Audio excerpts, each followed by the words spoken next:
সূরাতুল মুজাদালা কোরআনের ৫৮তম সূরা। এটা কোরআনের একটি ব্যতিক্রমী সূরা, কারণ এটার প্রথম ৪ আয়াতে রাসূলুল্লাহ সাল্লাল্লাহু আলাইহি সাল্লামের জীবনের একটি ঘটনা বর্ণিত হয়েছে, যা আল্লাহ চেয়েছেন যে তা পরকাল পর্যন্ত স্মরণ থাকুক। আর এই ৪ আয়াত উৎসর্গিত হয়েছে একটা নির্দিষ্ট কথোপকথনের জন্য, যেটা রাসূলুল্লাহ সাল্লাল্লাহু আলাইহি সাল্লাম করেছিলেন একজন নারীর সাথে, যিনি অন্য কোনো বিশেষ কারণে পরিচিত ছিলেন না। তার একটা সমস্যা হচ্ছিল তার স্বামীর সাথে, আর চেয়েছিলেন বিষয়টি নিয়ে রাসূলুল্লাহ সাল্লাল্লাহু আলাইহি সাল্লামের সহিত তিনি আলোচনা করবেন। এই খুতবায় সামনে আমি ব্যাপারটি নিয়ে আপনাদের সাথে আলোচনা করব, কিন্তু যেহেতু এই আলোচনা এবং তিনি কোনো একটি বিষয়ে অভিযোগ করেছিলেন এবং রাসূলুল্লাহ সাল্লাল্লাহু আলাইহি সাল্লামের নিকট কোনো উত্তর ছিল না তার প্রশ্নের জন্য, আল্লাহ রাসূলের নিকট কোনো উত্তর এখনও পাঠাননি, তিনি আবার নালিশ করলেন। রাসূলুল্লাহ সাল্লাল্লাহু আলাইহি সাল্লামের কাছে অভিযোগ করার পরিবর্তে তর্ক শেষ করে এবার তিনি অভিযোগ করলেন আল্লাহর কাছে, এবং আল্লাহ কোরআনে আয়াত পাঠান শুধুমাত্র তার কারণে।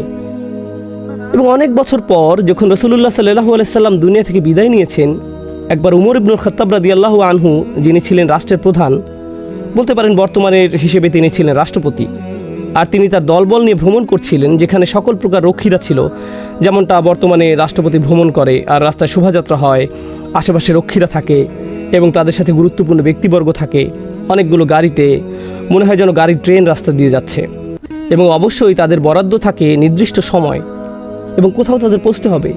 তো ওমর ইবনুল খাত্তাব বিভিন্ন অঞ্চলের গোত্রের প্রতিনিধিদের সাথে দেখা করছিলেন, কুরাইশ ইত্যাদি, এবং সেই নারী ঠিক ওই সময় রাস্তা দিয়ে যাচ্ছিলেন।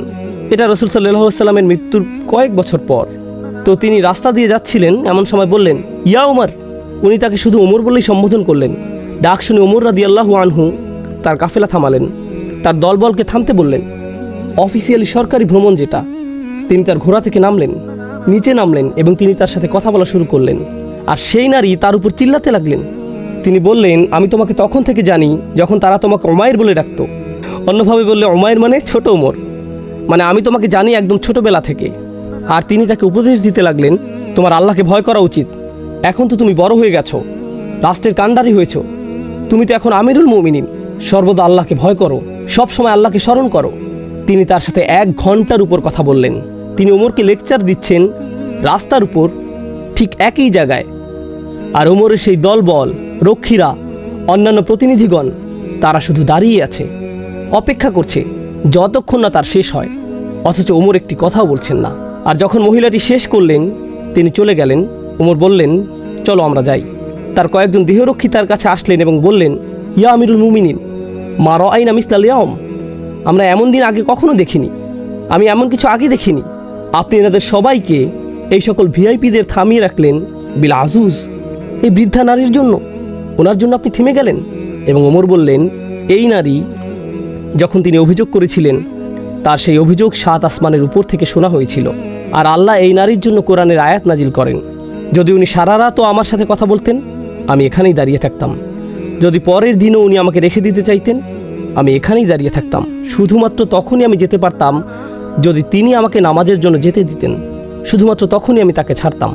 এছাড়া কিভাবে আমি কারো ডাক না শুনে থাকতে পারি, যার কথা 7 আসমানের উপর থেকে শোনা হয় আর তার জন্য কোরআনের আয়াত নাজিল হয়? তার নাম ছিল খাওলা রাদিয়াল্লাহু আনহা। তিনি এই সম্মান পেয়েছিলেন যে তার স্মরণ কোরআনের অংশ, যেটা আমরা পাঠ করি। আপনাদের শুধু এতটুকু উপলব্ধি করালাম যে আমাদের আগের মানুষরা এই চমৎকার নারীটিকে কিভাবে সমাদর করতেন।